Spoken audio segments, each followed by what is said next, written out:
अस्सलाम वालेकुम students. Vital educators और इसके ज़ेर तमाम computer science national book foundation new course for grade 10, page number है 63 और हमारा टॉपिक विच इज़ एल्गोरिदम्स। इससे पहले कंप्यूटेशनल थिंकिंग और अब हम एल्गोरिदम्स पर मौजूद हैं और आई होप कि ये हमारा सेकंड चैप्टर का आखिरी लेक्चर है। इसमें इंशाअल्लाह ताला हमारा सेकंड चैप्टर कंप्लीट हो जाएगा। इसमें आपको दो चीज़ें मैं समझाऊंगा, एक तो है सर्चिंग एल्गोरिदम्स और उसके बाद इंशाअल्लाह फिर हम करेंगे ड्राई सर्च। आई थिंक मैंने यहाँ पर देखा है मॉड्यूलर डिज़ाइन है, वो भी समझेंगे। बहरहाल इसका ड्राई रन है एल्गोरिदम, इसको भी इंशाल्लाह करेंगे। ये दो मेन चीज़ें रह गई हैं जी आपकी जो आज के लेक्चर की हैं, जो मैंने आपको ज़ाहिर समझानी है, जो कि फुली एक्सप्लेन नहीं है ज़ाहिर है आपकी बुक के अंदर। इस वजह से आपको इंशाल्लाह ताला ये चीज़ मैं समझाऊँगा, ख़ासकर सर्चिंग एल्गोरिदम्स में। इससे पिछले लेक्चर में हम बबल सॉर्ट, सिलेक्शन और मर्ज सॉर्ट वगैरह कर चुके हैं और इनको प्रॉपर हमने एग्जांपल्स के साथ समझा है। अब लीनियर सर्च और बाइनरी सर्च हम पढ़ेंगे, समझेंगे कि ये क्या होती हैं। बाकी चीज़ें सारी थ्योरेटिकल हैं, इसमें कुछ चीज़ें तो मैं स्टार्टिंग में भी क्लियर कर चुका हूँ, जिसमें डीकम्पोजिशन, पैटर्न रिकग्निशन और बहुत सारी चीज़ें हैं। फिर इसमें मैप और उसका की मुख्तलिफ एग्जांपल इन्होंने दी हैं, सैम्पल्स और मॉडल्स। तो ये आप साथ साथ करें। इसमें अगर कोई ज़ाहिर इशू आता है कुछ समझने में, क्योंकि सारी थ्योरी है, तो इसको आप समझें और फिर उसके बाद अगर इसमें कोई प्रॉब्लम आती है तो वो आप पूछ भी सकते हैं। अच्छा जी, अब हम चलते हैं अपने सर्चिंग एल्गोरिदम की तरफ। लीनियर सर्च और बाइनरी सर्च। अगर लीनियर सर्च को देखें तो लीनियर सर्च में ये होता है कि कोई भी एल्गोरिदम सिक्वेंशली चेक करता है किसी एलिमेंट को एक लिस्ट में, जब कि वो टारगेट एलिमेंट तक पहुंच नहीं जाता। मसलन ये कि हमने एक लिस्ट है पूरी, उसके अंदर से कोई टारगेट एलिमेंट निकालना है, कोई एक एलिमेंट हमने सर्च करना है। या आप देख रहे हैं यहाँ पर तस्वीर बनी है 1 2 3 4 5 6। अब इसमें से फॉर एग्जाम्पल मैंने 3 मालूम करना है या 5 कहाँ पर है। तो सर्चिंग एल्गोरिदम की जो पहली टाइप है लीनियर सर्च, तो लीनियर सर्च में एक लाइन में सर्च होगा, एक सीक्वेंस में सर्च होगा, और एक होगा, फिर 2 होगा, फिर 3, फिर 4, फिर 5, फिर 6। तो अगर 5 मेरा मतलूबा नंबर है तो 5 पर आकर ये रुक जाएगा और ये मुझे आंसर दे देगा। ये ज़रा प्रोसीजर ऐसा होता है कि जो सिक्वेंशल होता है स्लो होता है और दूसरा टाइम टेकिंग होता है, क्योंकि डेफिनेटली लीनियर सर्च है और इसने एक लाइन में, एक सीक्वेंस में, एक सीरीज़ में चलना होता है, तो इस वजह से ये स्लो होता है। As compared to binary search ये इसके मुकाबले में एफिशिएंट है, क्योंकि ये एक रिपीटेडली जो है ना इनको हाफ्स में तकसीम करता रहता है सर्च इंटरवल्स को, फिर सर्च करता है, तो उससे इसके अंदर सर्चिंग ज़रा आसान हो जाती है और टाइम की जो एक कॉम्प्लेक्सिटी है वो भी ज़रा इसके अंदर बेहतर है। लेकिन ये दोनों काम कैसे करते हैं, क्योंकि ज़रा इस तरह तो समझ नहीं आएंगे जब तक इनको प्रॉपर प्रैक्टिकल हम नहीं करेंगे। तो अभी इंशाल्लाह आपको प्रैक्टिकल भी समझाता हूँ। तो आई एम श्योर आपको ये चीज़ यहाँ तक समझ आ रही है कि लीनियर सर्च और बाइनरी सर्च में क्या फ़र्क है। बाकी यह है कि एक और चीज़ आपको बता देता हूँ कि लीनियर सर्च जो है वो किसी बहुत बड़ी अरे ऑफ वैल्यूज़ या रेंज है, उसके लिए भी वो इतनी एफिशिएंट नहीं है, क्योंकि ज़ाहिर है जितने ज़्यादा एलिमेंट्स होते जाएंगे आपकी लीनियर सर्च उतनी ही लंबी और तवील और मुश्किल होती जाएगी। और बाइनरी सर्च जो होती है वो बड़ी से बड़ी वैल्यूज़ के लिए, इवन अगर आपके पास 50,000 या 1,00,000 वैल्यूज़ भी हैं तो वो आप 2 4 5 स्टेप्स के अंदर आप वो कंप्लीट कर सकते हैं। जबकि वही चीज़ अगर लीनियर सर्च के थ्रू जाएंगे तो वो बहुत ज़्यादा टाइम लेगी। तो ये आई एम श्योर आपको चीज़ यहाँ तक समझ आ गई है। तो अभी आपको लेकर चलते हैं प्रैक्टिकल्स की तरफ। लीनियर सर्च सबसे पहले देख लेते हैं। इसकी मैंने आपके लिए एक ही एग्जांपल तरतीब दी है, वैसे दोनों की एक ही हैं और एक ही में आपको इंशाल्लाह समझ आ जाएगी। फॉर एग्जांपल जी मेरे पास एक लिस्ट है, इसको ज़रा अंडरस्टैंड करें। लिस्ट है ये वाली, ये मैंने ज़्यादा खुद ही इसको इस तरह से बनाया है कि इसमें कोई वो एक ऑर्डर नहीं है, कोई असेंडिंग ऑर्डर नहीं है। एक 9 है, फिर 8 है, फिर 12, 20 तरह वैल्यूज़ हैं। इसमें से मेरा टारगेट है 12 और ये मैंने इसमें तलाश करना है। तो सबसे पहले मैं कंपेयर करूँगा पहली वैल्यू को इसके साथ। आप यकीनन समझ गए क्योंकि सीरीज़ में चल रहा है, लीनियर सर्च है। तो लीनियर के अंदर सबसे पहली जो एक इंडेक्स आती है 0, उसमें इंडेक्स में पहला एलिमेंट आ जाता है 9। इसको कंपेयर करूँगा 12 के साथ जो मेरा टारगेट है, तो मैं देखूँगा कि नहीं ये दोनों एक दूसरे के बराबर नहीं है। मतलब 9 इससे छोटा है या बड़ा है, मतलब बराबर नहीं है, सो मुझे नहीं मिला। मैं दूसरे एलिमेंट में जाऊँगा 8 में, तो ये भी बराबर नहीं है, ये से छोटा है और ये से बड़ा है, सो फिर मैं तीसरे एलिमेंट में जाऊँगा 12। सो जब इनको कंपेयर करूँगा 12 को 12 के साथ, तो मैं फाइंड करूँगा कि दोनों इक्वल हैं। मैच फाइंड हो जाएगा इंडेक्स 2 में, तो यहाँ पर मुझे ये मिल जाएगा। मज़ीद जो सर्च होगी वो रुक जाएगी यहाँ पर, इससे आगे नहीं जाऊँगा क्योंकि मुझे मेरा मतलूबा नंबर यहाँ मिल गया। तो इंडेक्स 2 का मतलब क्या है ये भी समझ लें। ये काउंटिंग, इंडेक्स, पोजीशन, ये क्या चीज़ होती है। देखें, अगर तो आप अरे के अंदर इंडेक्सिंग कर रहे हैं, इंडाइसिंग कर रहे हैं, मतलब इंडेक्स का मतलब ये होता है कि आप ज़ीरो बेस्ड काउंटिंग कर रहे हैं, तो फिर तो ये इंडेक्स नंबर 2 आ रहा है जी 12 के ऊपर, यानी कि इसकी जो पोजीशन वैल्यू है तो ये स्टार्ट हो रही है 0 से, फिर 1, फिर 2, फिर 3, फिर 4। सो ये इंडेक्स नंबर होता है। और ज़्यादातर ये हम लोग जब प्रोग्रामिंग में प्रैक्टिकल करते हैं सी लैंग्वेज वगैरह में, तो वहाँ भी अरे के अंदर आपको समझ आ जाती है कि जनाब उसमें ज़ीरो बेस्ड पोजीशन होती है। तो ज़ीरो बेस्ड जो पोजीशन होती है ना किसी भी नंबर की, वो उसकी इंडेक्सिंग होती है। इसके अलावा काउंटिंग पोजीशन जो होती है वो 1 से स्टार्ट होती है। ये बड़ी सिंपल सी चीज़ है काउंटिंग, ये तो आपके लिए मुश्किल नहीं है। मैं आपको ये कहता हूँ जी गिने ये कितने टैब हैं, तो आप गिनेंगे जी ये होम से स्टार्ट करेंगे या फाइल से कर लेंगे 1 2 3 4 5 6 7 8 9। सो मैं कहूँगा जी 9 टैब्स हैं। ये सिंपल काउंटिंग है। तो काउंटिंग जो होती है उस लिहाज से देखें तो तीसरा नंबर है। तो ये देख सकते हैं element 12 found at position 3 if counting from 1, यानी नेचुरल नंबर की काउंटिंग। और अगर मैं इंडेक्सिंग चेक कर रहा हूँ पोजीशन के अतबार से जो कि एक अरे में होती है, तो फिर 2 है क्योंकि फिर मैं 0 से काउंट शुरू कर रहा हूँ। तो ये एक बड़ा आसान सा कॉन्सेप्ट है, मुश्किल नहीं है लीनियर सर्च का। बस इसमें यही ड्रॉबैक है कि जितनी ये लेंथ बढ़ती जाएगी ना, काम आपके लिए मुश्किल हो जाए, क्योंकि जाहिर है आपके पास अगर 500 नंबर आ जाते हैं, 1000 आ जाते हैं, 3000 आ जाते हैं, तो फिर वो वक्त के साथ इंक्रीज़ करता जाएगा और आपके लिए मुश्किलात बढ़ती जाएंगी। स्लो होगा, टीडियस होगा बहुत ज़्यादा। उसके लिए फिर हमारा जो एक अगला ऑप्शन होता है जो बेस्ट मोस्ट वांटेड, और वो है जी आपका बाइनरी सर्च। बाइनरी सर्च आपको मैं समझा देता हूँ जी, ये मैंने आपके लिए एक एग्जांपल तरतीब दी है। सबसे पहले कंसिडर करें कि ये आपके पास अरे है कुछ नंबर्स की, ये आपके पास 6 नंबर्स है 2 3 5 7 8 9। इट डज़ नॉट मैटर कि ये असेंडिंग में हो, मैं अगेन आपको कह रहा हूँ। लेकिन मेरी एक आदत है स्टूडेंट्स के, मैं जब भी कोई प्रैक्टिकल देता हूँ, एग्जांपल देता हूँ, फर्स्ट एग्जांपल की चले मैं बात करता हूँ, तो मैं हमेशा सिंपल से स्टार्ट करता हूँ ताकि बच्चों को कॉन्सेप्ट समझ आए। कॉम्प्लेक्सिटी में हम तब जाएंगे जब आपका कॉन्सेप्ट क्लियर होगा।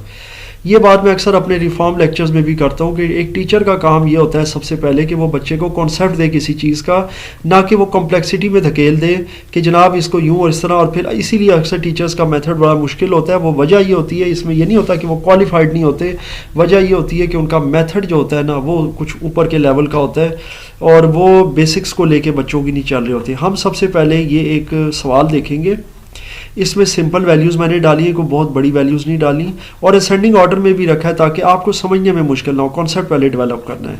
ये हम कर रहे हैं बाइनरी सर्च। अब इसको ध्यान से देखना है क्योंकि इसमें 4-5 स्टेप्स हैं। इसके स्टेप्स थोड़े से आपको लगेंगे मुश्किल नहीं है, सिर्फ लगेंगे। उसकी रीज़न ये है क्योंकि हम ज़ाहिर है लीनियर सर्च की बजाय इसको प्रेफर करें, क्योंकि जब हमारे पास ज़्यादा वैल्यूज़ होंगी, अभी तो इस केस में मैंने सिर्फ 6 डाली हैं, 600 भी हो सकती हैं और 6 लाख भी हो सकती हैं। उस वक्त ये बाइनरी सर्च हमारे बड़ा काम आता है जब हमारे पास लाखों के हिसाब से वैल्यूज़ होती हैं।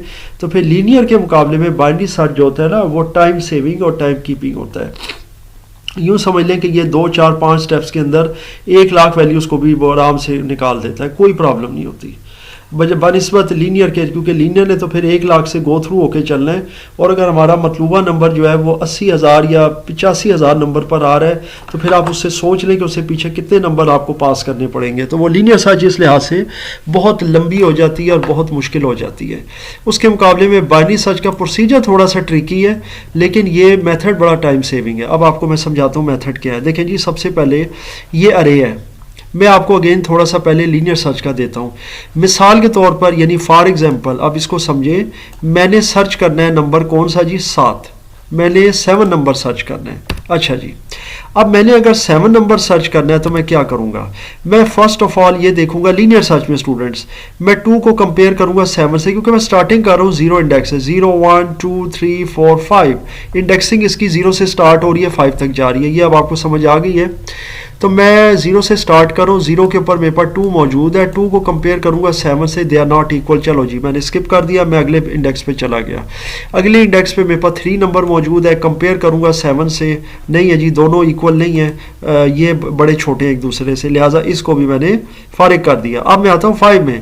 अब मैं 5 को कंपेयर करूँगा इससे, यकीनन आप समझ गए होंगे ये कौन सी इंडेक्स है, 0 1 2, तो ये 2 नंबर इंडेक्स पे है, ये भी कंपेयर नहीं हो सकते क्योंकि ये एक दूसरे से मुख्तलिफ हैं। यूँ कह लें 5 इज़ लेस दैन 7 या 7 इज़ ग्रेटर दैन 5, दोनों सूरतों में ये इक्वल नहीं है। फिर मैं आता हूँ इस नंबर के ऊपर जो इटसेल्फ जो मुझे चाहिए, तो मैं 7 को 7 से कंपेयर करता हूँ। ये ट्रिकी पार्ट है कि मैंने इसको इसी के साथ कंपेयर करना है। ये कौन सी इंडेक्स बन रही है, 0 1 2 3, सो इंडेक्स नंबर 3 पे 7 है, 7 को जब 7 से कंपेयर करूंगा, वेल मैं कहूँगा यार बिल्कुल मुझे मेरा मतलूबा नंबर मिल गया है। अब मैं यहाँ रुक जाऊँगा, मैं बाकी के नंबर बिल्कुल नहीं देखूंगा, मुझे मेरा ज़रा मतलूबा नंबर मिल गया है, सो मैं यहाँ पर स्टॉप कर जाऊँगा और मुझे मेरा मतलूबा नंबर मिलेगा इंडेक्स नंबर 3 के ऊपर। ये तो थी लीनियर सर्च, ये मैंने आपको इसीलिए समझाई है। लेकिन अब बाइनरी सर्च में ये काम कैसे होगा, ये काम ज़रा थोड़े से ज़्यादा स्टेप्स में होगा, ये आप देख सकते हैं कि लीनियर के मुकाबले में। लेकिन ये चीज़ जो है ये आपको छोटे नंबरों में तो थोड़ी सी मुश्किल नज़र आ रही है कि यार इसमें क्या इतना बड़ा मसला है, ये इधर आ गई, और लीनियर इसके लिए थी। यानी आप यूं कह सकते हैं कि लीनियर सर्च जो है वो छोटे जो नंबर्स होते हैं ना, थोड़े नंबर्स, यानी कि एक छोटी आपके पास रेंज होती है नंबर्स की, उसके लिए आइडियल है। 2 4 5 10 15 20 नंबरों तक ये ठीक है। इससे ज़्यादा नंबर जैसे ही रेंज बढ़ती जाएगी उसके लिए फिर बाइनरी सर्च आइडियल होती है। आई एम श्योर आपको साथ साथ समझ आ रही है। मैं इसीलिए कोशिश करूँ कि मैं लेक्चर को एक्सप्लेन करके चलूँ, बेशक ये थोड़ा सा तवील भी हो, इससे कोई फ़र्क नहीं पड़ा। चले जी अब हम बाइनरी सर्च का तरीका देखते हैं। सबसे पहले हम क्या करेंगे, वो फाइंड द मिडल एलिमेंट। हम मिडल एलिमेंट को फाइंड आउट करेंगे जी। मिडल एलिमेंट कैसे मालूम करेंगे, मिडल एलिमेंट का मतलब होता है मिडल इंडेक्स नंबर, ये याद रखिएगा। बल्कि यहाँ पर मैं एलिमेंट्स इंडेक्स नंबर लिख देता हूँ, ये आपके लिए ज़्यादा आसान हो जाएगा। ये ले जी, अब आगे चलते हैं जी। इसके लिए तरीका ये होता है कि लो इंडेक्स प्लस हाई इंडेक्स। लो इंडेक्स क्या है जी, आपकी 0 है और हाई इंडेक्स जा रही है 5 पर, ये आपको भी पता है क्योंकि 0 से स्टार्ट हो रहा है, 0 1 2 3 4 5। तो लो प्लस हाई करेंगे, 0 प्लस 5 डिवाइड करेंगे 2 से, ये फार्मूला है, बहुत कम टीचर्स बताते हैं, आपकी बुक में भी नहीं है। तो बच्चे से बड़े कंफ्यूज होते हैं कि यार ये कैसे हमने बाइनरी सर्च की। तो पहला प्रोसीजर ये है कि हमने तमाम जो इंडेक्सेस है ना, इंडाइसिस, इंडेक्स की जमा इंडाइसिस हैं, तो इंडाइसिस को आपने ना इनका पहले तो निकाल लेना है, क्या निकाल लेना है, मिडल इंडेक्स नंबर इन सब का। तो इसके लिए लो प्लस हाई कर लें, हाई प्लस लो कर लें, वो कोई इशू नहीं है क्योंकि वो ज़रा कम्यूटेटिव है। तो 0 प्लस 5/2 क्या हुआ, 5/2। 5/2 का अगर आप ये करें तो कैलकुलेशन 2.5 आता है क्योंकि 5 को 2 से तकसीम करें। इसमें ये जो फ्रैक्शनल पार्ट होता है ना, ये आपने इग्नोर कर देना जो भी आ रहा है, और आपने सिंपल जो ये लेफ्ट हैंड साइड की वैल्यू है ना सिग्निफिकेंट, ये ले लेनी है जो कि 2 है। अब आप 2 का देख लें जी, यहाँ पे मैं आपको इंडेक्स बता देता हूँ। 2 इंडेक्स आ रही है 5 के ऊपर, आप यकीनन समझ गए। मतलब है कि आप 0 से शुरू करें 5 तक जा रहे हैं, हमारा ये जो इंडेक्स नंबर निकला है ना मिडल इंडेक्स, वो 2 निकला है। तो बस मिडल में आप आ जाएं। मिडल कहाँ बन रहा है जी, 0 1 और 2, ये मिडल बन रहा है। इससे फ़र्क नहीं पड़ता कि ये नंबर इवन है, क्योंकि अगर इवन नंबर्स को स्टूडेंट देखा जाए तो उसका मिडल नहीं बनता, क्योंकि 3 नंबर एक तरफ कर लें आप 2 3 5 और 3 एक तरफ कर लें 7 8 9, तो मिडल बनता ही नहीं है। इवन का तो मिडल नहीं बनता। अगर ऑड होगा तब मिडल बनेगा। ऑड इस तरह होते हैं कि यहाँ पे ये 5 एलिमेंट होते हैं 0 से लेके 4 तक, यानी कि 2 3 5 7 8, फर्ज कर लें अभी 9 नहीं है, तो फिर मिडल बन सकता था। 2 नंबर एक तरफ करते, 2 एक तरफ करते, सेंटर में 5 आ जाता ये। लेकिन ये अभी सूरत हाल नहीं है, आपने इस तरह नहीं ये काम करना, क्योंकि ये तो वो होती है फिर दूसरे वाला कैलकुलेशन है। इंडेक्स नंबर की अगर आपने कैलकुलेशन करनी है ना मिडल की, वो ये फार्मूला है। अब जब 2 आ जाएगा ना तो आपने इधर से शुरू हो जाना है, 0 1 2, तो 2 के ऊपर आ रहा है 5। अब आ जाए इधर, अब 5 को कंपेयर करना है 7 से। क्या कंपैरिजन हो रहा है जी, जाहिर है 5 7 से छोटा है या 7 5 से बड़ा है, बात तो एक ही है ना, ये वही चीज़ है। तो फिर अगर हम देखते हैं कि यार 5 को मैं कंपेयर कर रहा हूँ 7 से, क्योंकि मेरा मतलूबा नंबर 7 है, इसी से कंपेयर होगा। इंडेक्स नंबर 2 पे से 5 आ रहा है, तो जब अगर मैं कंपैरिजन करूँगा कि 5 7 से छोटा है या 7 5 से बड़ा है, दोनों सूरतों में मुझे राइट साइड पे जाना है। ये कैसे डिसाइड करेंगे कि राइट जाना है या लेफ्ट जाना है। देखें, आपको मैं एक सिंपल ट्रिक बताता हूँ। जो नंबर आप तलाश करें, जो आपका रिक्वायर्ड नंबर है, मतलब इस केस में क्या 7 है, आप उससे इस नंबर को कंपेयर करें। अगर ये नंबर बड़ा है तो राइट पे जाएं, अगर ये नंबर छोटा है तो लेफ्ट पे चले जाएं। क्योंकि आपको पता है कि 0 जो नंबर लाइन के सेंटर में होता है उसके राइट साइड पे पॉजिटिव डिजिट्स होते हैं, लेफ्ट साइड पे नेगेटिव होते हैं। राइट साइड पे वो बढ़ रहा होता है, यानी कि उसका मैग्नीट्यूड, लेफ्ट साइड पे कम हो रहा होता है नंबर्स का। तो हमेशा जब बड़ा हो ये फिगर जो रिक्वायर्ड है उस नंबर से जो इंडेक्स पे आया है, तो फिर हम राइट साइड पे मूव करेंगे। अब राइट साइड पे हम मूव कर रहे हैं जी, तो राइट साइड पे मूव करने का मतलब ये हुआ कि ये 3 एलिमेंट्स हमने फारिग कर दिए जी, ये देख लें। अब मेरे पास सिर्फ ये रह गए 7, 8, 9 और इन्हीं की ये पोजीशन वैल्यूज जो थी इंडेक्स नंबर की वो नीचे उतार ली 3, 4, 5। आप देख सकते हैं कितना आसान प्रोसीजर था। ये प्रोसीजर उस वक्त बड़ा सिग्निफिकेंट हो जाता है जब आपके पास फॉर एग्जांपल 50,000 वैल्यूज। अब आप सोचें इस एक स्टेप में 25,000 रह गई हैं, क्योंकि आप समझ लें अगर 50,000 थी तो आधी तो गई, उसमें से 25,000 रह गई। अगले स्टेप में 12.5 रह जाएंगी, उससे अगले स्टेप में उससे कम हो गई, मतलब है कि आपकी 6,250 रह जाएंगी, और या 5,000 आई थिंक कुछ, उसको अगर आप हाफ कर दें 12.5 को, तो यानी कि 6,250 ही आई थिंक बनती है। तो इस तरह कम होते होते फिर उसका हाफ करेंगे तो यह हाफ होती जाएंगी। ये मेन इसका कॉन्सेप्ट है। Eliminating the left side element. अब ये लेफ्ट साइड एलिमेंट एलिमिनेट हो गए, 7, 8, 9 यहाँ पे बचा है, 3, 4, 5 आ गया है। अब मैं क्या करूँगा, अब मैं ये देखूंगा कि मिडल इंडेक्स नंबर क्या है इसका। मिडल इंडेक्स नंबर ज़ाहिर है इसका 4 आ रहा है राइट हैंड साइड अरे का, ये आप देख सकते हैं। अगर राइट हैंड साइड अरे में मिडल नंबर देखें 4 आ रहा है, इसके ऊपर 8 है, तो ये आप देख लें इसका क्या है जी, लो एंड हाई जमा करें 8/2 4 आया। सिंपल था। जैसे यहाँ पे मैंने किया था 0 में मैंने 5 प्लस किया था, तो यहाँ पे 3 में 5 प्लस करूँगा, क्योंकि लोअर ये है हायर ये है इस केस में। और बाकी अब समझ भी आ रही है हमें। अब ये 4 आया ना, तो 4 पे ऑलरेडी 8 आ रहा है। अच्छा, अगर याद रखें कि इधर हमारे पास ऑड नंबर आ रहे हैं, जैसे अभी ऑड थे ना, 1, 2, 3 नंबर है ऑड, तो आप बेशक ये स्टेप स्किप भी कर सकते हैं, क्योंकि आप सिंपली जो है ना मिडल नंबर देख सकते हैं कि ये 8 है। अदरवाइज अगर आपके पास इवन है तो आप इंडेक्सिंग से भी निकाल सकते हैं। तो बहरहाल ये निकल आया 4 नंबर, वही बात ही, एक ही प्रोसीजर है। ये आ गया, यहाँ पर 8 आ गया। अब आप कंपेयर करें 7 को 8 के साथ, छोटा या बड़ा है। अब इस केस में छोटा है ना, चेक करें एलिमेंट नंबर 4 पे 8 है और 7 जो है वो उससे छोटा है, सो हम लेफ्ट साइड पे मूव करेंगे अगर छोटा हो तो। जब लेफ्ट साइड पे मूव करेंगे तो 7 हमें मिल जाएगा। बस यहाँ हमारी सर्च आकर ख़त्म होगी, आंसर निकल आया। तो 7 नंबर हमें मिल गया जो कि इंडेक्स नंबर 3 पे मौजूद है। तो ये प्रोसीजर था जी आपका बाइनरी सर्च का। थोड़ा सा मैंने बताया ट्रिकी है, इतना मुश्किल नहीं है। इसको आप 20 एलिमेंट्स के साथ भी ट्राई कर सकते हैं, और एक ही गो में आपके 10 एलिमेंट उसमें से हाफ जो होंगे वो फ्री हो जाएंगे, फिर 10 रह जाएंगे उसमें से। अगर आप फिर मिडल निकालते हैं और उस स्टेप में भी नहीं निकलता, तो फिर एक स्टेप में मज़ीद 5 निकल जाएंगे। किसी एग्जांपल में आपको इंशाल्लाह ताला ये भी मैं समझा दूंगा, क्योंकि ये वैसे भी लास्ट लेक्चर है हमारे सेकंड चैप्टर का। सो मेरी कोशिश है कि ये चीज़ें मैं क्लियर कर दूं आपको। आगे चलते हैं जी। आगे इसमें कुछ स्टेप्स हैं, ये हम पहले भी कर चुके हैं, और इसमें मैप, सिंबल, मॉडल, ये चीज़ें जो हैं ये आपको बताई जा रही हैं कि जनाब किस तरीके से आप मुख्तलिफ तरह की एब्स्ट्रैक्शन करते हैं अपने एल्गोरिदम्स में, पैटर्न रिकग्निशन करते हैं। मिसाल के तौर पर मैं आपको एक बात बताता हूँ। अगर आप जा रहे हैं और आप ये समझना चाहते हैं कि आपके एल्गोरिदम के जो कॉन्सेप्ट्स हैं, इसके जो स्टेप्स हैं, इसमें ये एब्स्ट्रैक्शन क्या चीज़ है, क्योंकि एब्स्ट्रैक्शन पे अक्सर बच्चे फंसते हैं जी। जब कभी अगर इनका सवाल आ जाए या एमसीक्यू में भी आ जाए तो ये एब्स्ट्रैक्शन में फंसते हैं, पैटर्न रिकग्निशन में इतना नहीं वो फंसते, या डीकम्पोजिशन में, क्योंकि डीकम्पोजिशन बड़ी आसान है जी, डीकम्पोज कर दिया जाता है एक बड़े प्रॉब्लम को छोटे छोटे हिस्सों में। एब्स्ट्रैक्शन में फंस रहे होते हैं, तो उसके लिए ये एग्जाम्पल जो इन्होंने यहाँ दी है मैप्स की, सैम्बल्स की और मॉडल की, ये बहुत बेहतर है। अब ये नहीं है कि मैं सिर्फ तनकीद करता हूँ और गलतियाँ ही मैं किताब में निकाल रहा हूँ, अगर उसमें कोई अच्छी चीज़ दी है तो उसको भी हमें देखना है। तो यहाँ पे मैं आपको रिकमेंड कर रहा हूँ कि एब्स्ट्रैक्शन के लिए आप इन एग्जांपल्स में से कोई 1, 2, 3 जो भी आपको क्वेश्चन आता है ना, उसके हिसाब से आप इनमें से ले सकते हैं। अब ये एग्जांपल क्या है इसको समझ लें।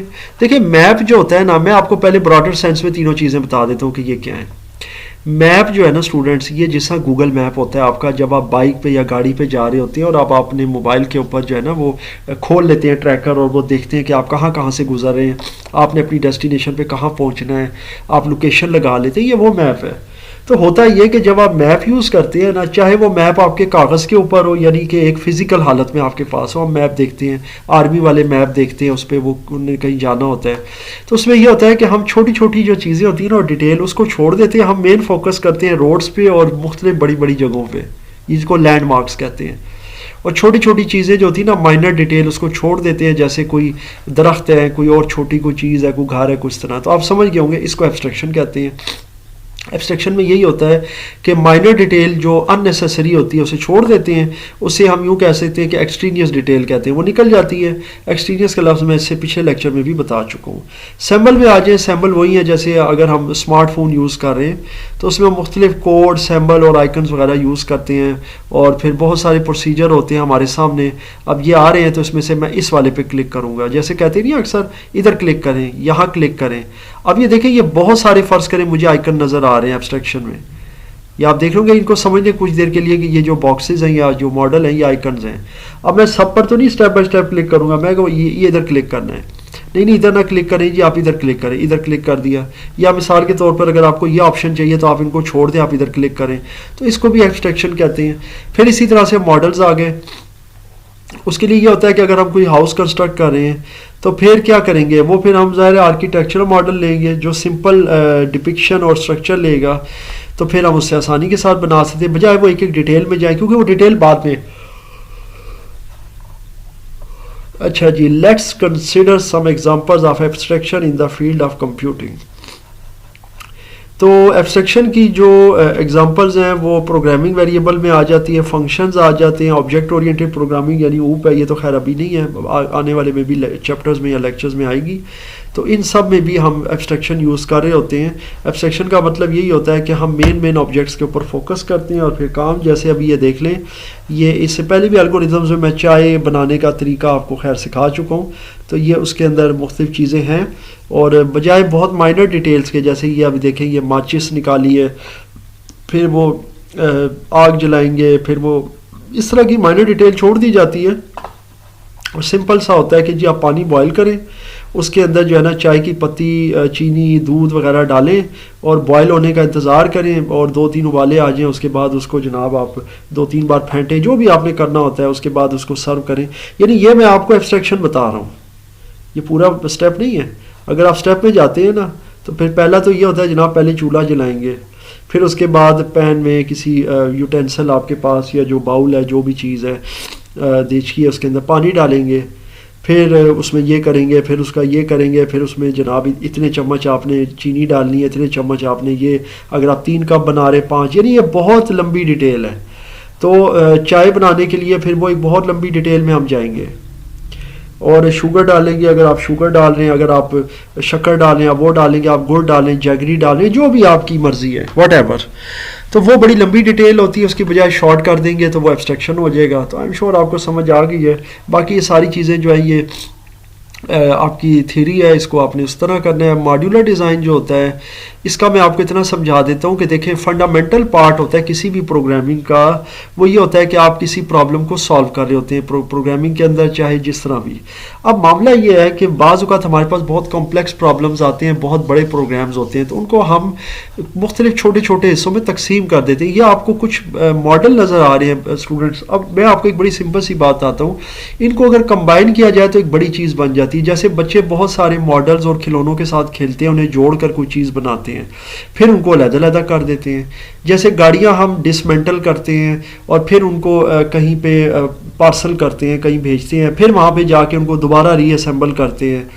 अब यकीनन आप समझ गए होंगे, टायर अलग कर दिए, बहुत सारी उनके बॉडी पार्ट्स अलग कर दिए, उनको एक बॉक्स में या 2-3 बॉक्सेस में बना कर भेज दिया, या उनको इकट्ठा कर दिया। तो ये चीज़ होती है, या कोई मशीन होती है बहुत बड़ी, उसको भी छोटे छोटे पार्ट्स में डिवाइड कर दिया जाता है। इसे कहते हैं modular design.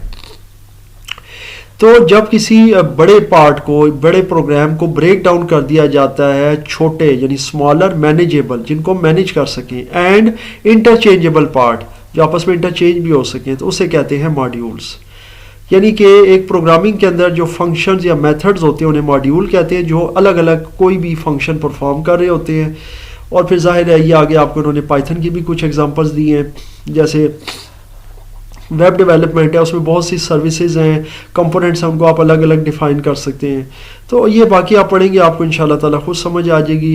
Algorithm dry run क्या होता है? एल्गोरिथम ड्राई रन में ये होता है कि आप किसी एल्गोरिथम की चेकिंग करते हैं, उसकी फिजिबिलिटी, उसकी आउटपुट क्या दुरुस्त है गलत है। यहाँ पे एक एग्जांपल दी हुई है कि ये जी एक लिस्ट है और ये चेक करें इसमें से लार्जेस्ट या मैक्सिमम नंबर क्या है जी। आप मैं देखूंगा 3 1 4 1 5 9 है जी। ये देखने से भी नज़र आ रहा है, विजुअली भी।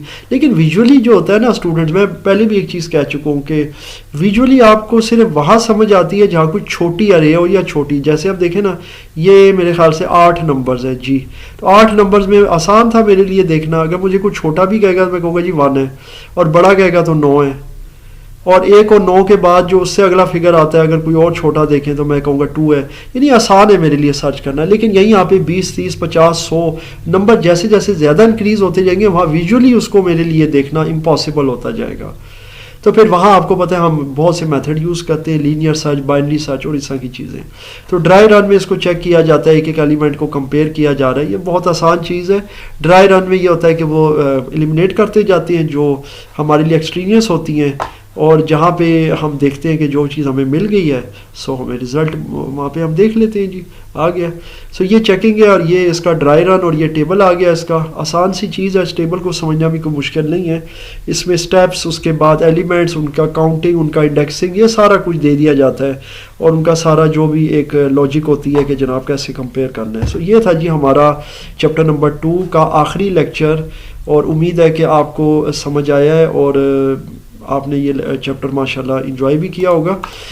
इंशाअल्लाह अज़ीज़ नेक्स्ट लेक्चर से हमारा चैप्टर नंबर 3 स्टार्ट होगा। एक्सरसाइज में आपको नहीं करवाऊंगा, वो आप लोग खुद कर सकते हैं, क्योंकि मैंने इस चैप्टर में इंतहाई डिटेल के साथ हर चीज़ क्लियर की है, और आप उसमें से अपने क्वेश्चंस और मज़ीद भी अगर कॉन्सेप्चुअली क्वेश्चन बनाना चाहते हैं और इवन अपनी एक्सरसाइज के क्वेश्चन सॉल्व करना चाहते हैं, तो इंशाल्लाह आपको वो तमाम के तमाम मेरे लेक्चर्स में मिल जाएंगे। अगले लेक्चर से इंशाल्लाह हमारा चैप्टर नंबर 3 स्टार्ट होगा। कोई भी किसी किस्म का क्वेश्चन या कन्फ्यूजन हो तो मुझसे ज़रूर शेयर कीजिएगा।